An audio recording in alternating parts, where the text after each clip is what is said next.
Good morning, everyone. Thank you for attending this webinar today. My name is Annie Randolph, and I am a Neuro Resource Facilitator with the Brain Injury Alliance of Iowa. As you will see on your GoToWebinar control panel, you have two options for listening today, mic and speakers or telephone. So if you're having trouble listening with either option, try and switch to the other option to see if that helps. Also, feel free to put questions in the question box or the chat box, and I can address those as they come. We will be recording this webinar today, and we'll have it archived on our Brain Injury Alliance of Iowa website in the coming days.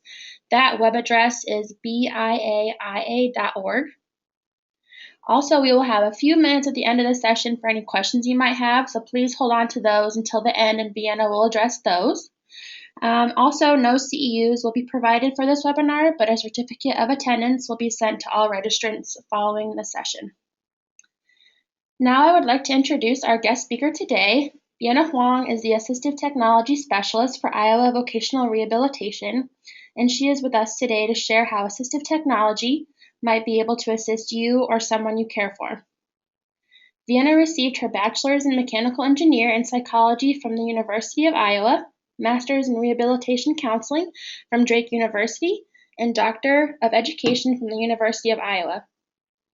She is a certified rehabilitation counselor and received the Bill Donahue Memorial in 2012, an award recognizing top achievements in job placement in the state and nominated by her peers. Needless to say, we are very excited to have her as our guest speaker today. So without further ado, I will go ahead and unmute Vienna and let her take over.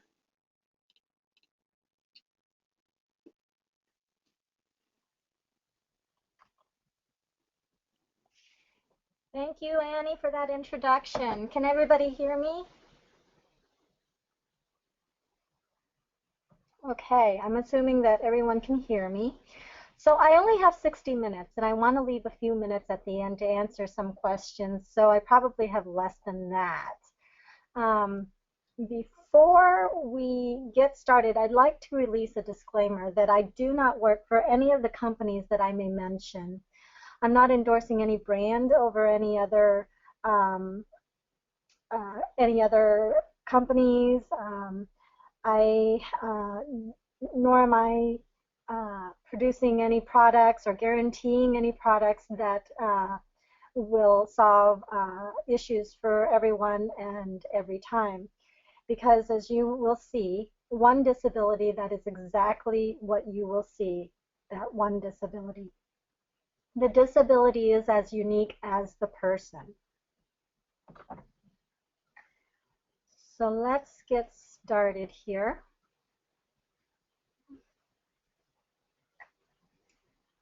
Okay.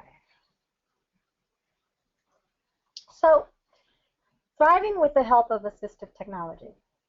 I want to start with a video that will define thriving, because that's really the goal here, to thrive in life. And I'm hopeful that this video will help everyone see the vision of thriving.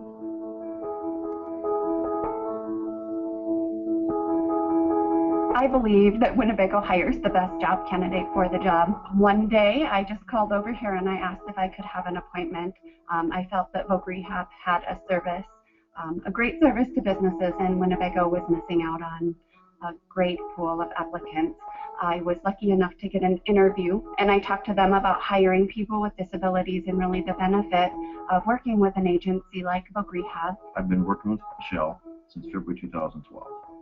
And that's how it kind of got kicked off, how it kind of got started. The concerns are probably at the manager's level. They're concerned about quality, they get concerned about safety, and they don't want that to suffer. When Michelle and I visited, we knew the importance of hiring an individual that was going to be successful, because once we got one success story, we'd be able to get more success stories. We needed somebody to carry the baton, and Martin did that for us. They dropped me in to meet with Mr. McCarthy. He talked to me, and then they dropped me in a few days later, and I met Mr. Teachout and Mr. Midgard, and they gave me a tour of the place where I was going to be working. When we bring new people in, we want to make them feel comfortable and do everything we can to make sure that their experience is enjoyable. If I could have 10 Martins, I would take him over anybody. He's dependable. He's here. Rain or shine, it doesn't matter. It's really almost like a small family for the most part. Because of his efforts, we were able to talk to other supervisors, other managers, who were more than happy to give some people that had some barriers an opportunity. When we started working with them, we had very few placements from voc rehab. Since that time, we've more than quadrupled the number of people that we've placed. After voc rehab does their screening process, they're able to place individuals in here that they know will succeed, and they have a very good success rate. It's an additional avenue to be valuable employees. They have less attendance issues. They're very loyal, hardworking, dependable employees. We have people that are wheelchair bound, some learning disabilities, some anxiety issues. We also have people that are deaf. We have a number of felons. There's a number of individuals that, because of their barriers or their disabilities to employment, they struggled in getting a job. And because of those struggles, they value the job. And a lot of them are very thankful. I have received thank you from an employee for the opportunity to have a job. And that goes a long ways. You don't get that from a lot of people.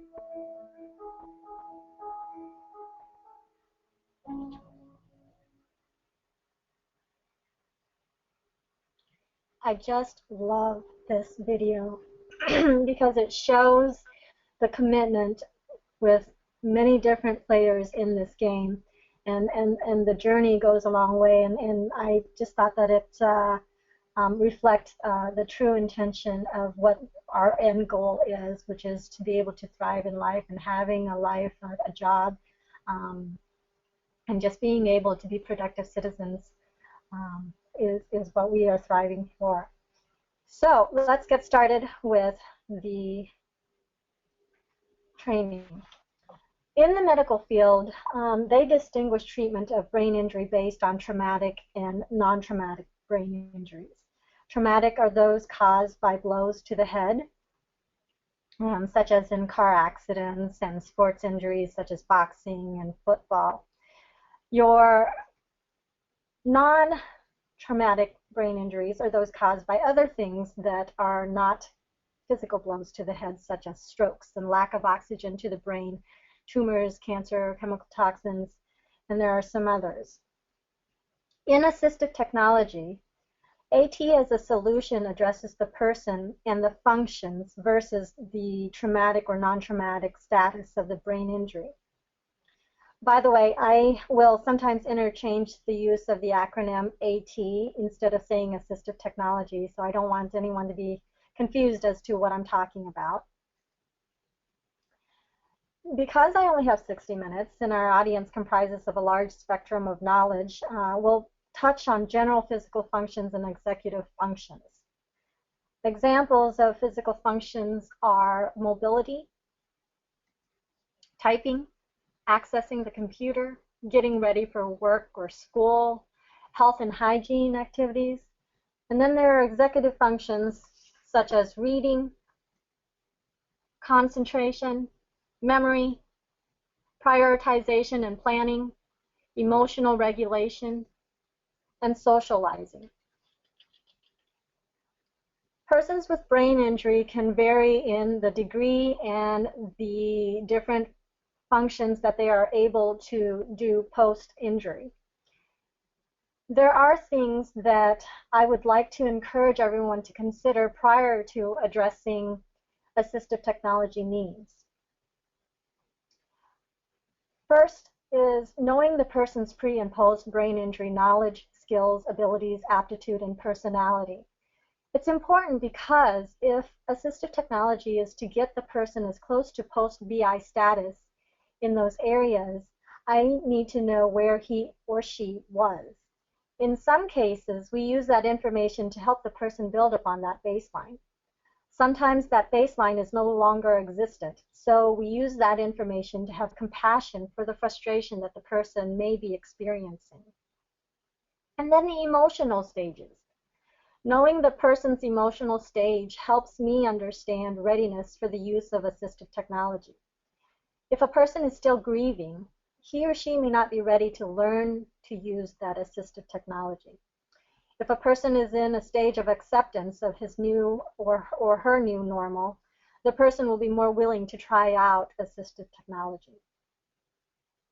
And then there's a support person who is reliable, who will stop at nothing to get questions answered, someone who will follow through, be able to log information in a notebook tracking the process to a successful recovery.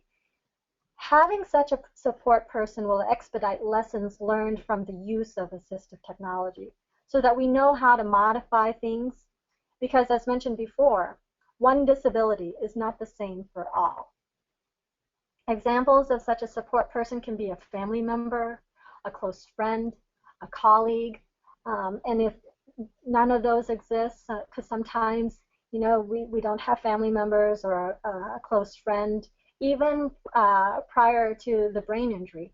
A case manager is often very good at providing this type of support. Educate yourself, whether you are the person with the brain injury or if you're the support person. Educate yourself about brain injury. Educate yourself about the support groups that are in the local area online. Support groups that are for yourself as the support person as well as the person with the brain injury. And of course, funding supports. Medical bills will rack up, and it will rack up fast. So any help with funding is going to be very important. And last but absolutely not least is patience, having patience with yourself, patience with the person who is trying to support you, because with time and support, everyone adjusts to this new normal. So when I do work with a person with disabilities, I follow this SET framework. It's by Joy Zabla. She's a 40-year veteran in special education who created this tool to help teams gather and organize information that can be used to guide collaborative decisions about services and assistive technology that foster the educational success of students with disabilities. However, I've been able to find this framework useful for others who are not students as well. So SET is just an acronym that stands for student, environment, tasks, and tools. Students, or if you're not a student, you can substitute it for subject.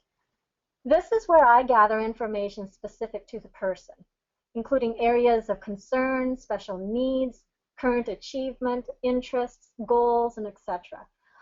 I use this information to identify needs for tools, helps me guide decisions about the tools, and assists in planning and implementation and the evaluation of the effectiveness of the tool. Environment is where I gather information related to anyone who's around the person. Anything that is provided to the person. I'm trying to understand the environment in which the person is expected to learn, work, and grow so that I can understand the environmental support that the person may need. In tasks, this is where I gather information related to the tasks that are currently required of the person or will be required in the near future. I'm trying to understand the person's needs to do or learn to do that are currently difficult or impossible for the person to do at the expected level of independence. SET is a memorable acronym, but it's not intended to imply an order other than to gather information on the student or the subject, the environment, and the tasks. It should be fully explored before tools are considered or selected. Tools are options or resources for assistive technology that accommodates services and funds or any modification that is needed for the person to be able to be successful. So this SET framework is what I use to help kind of guide me through the process, and it's an excellent tool. You can download the actual tool at www.joyzabla.com, and it's highlighted on the screen there. It's free. Joy Zabla is an excellent resource as far as being able to support folks, and you can email her. She's very, very responsive with any questions that you may have. I use her all the time. Just an excellent resource to help guide decisions that you need to make in providing supports as well as in making decisions on assistive technology. So let's talk about the mobility portion of physical functions. There are many, many, many different types of wheelchairs, different levels of vehicle modifications. That is a very, very time-intensive process. I highly recommend that the person get assessed by an independent wheelchair or driving assessment provider. In Iowa, I have found that there have not been very many places. The two that comes in mind right now is Yonkers Rehab Center and Genesis out in Davenport. Yonkers Rehab is in Des Moines. The Genesis provide more of the lower level driving assessments, whereas Yonkers Rehab provides a higher degree of the driving assessment.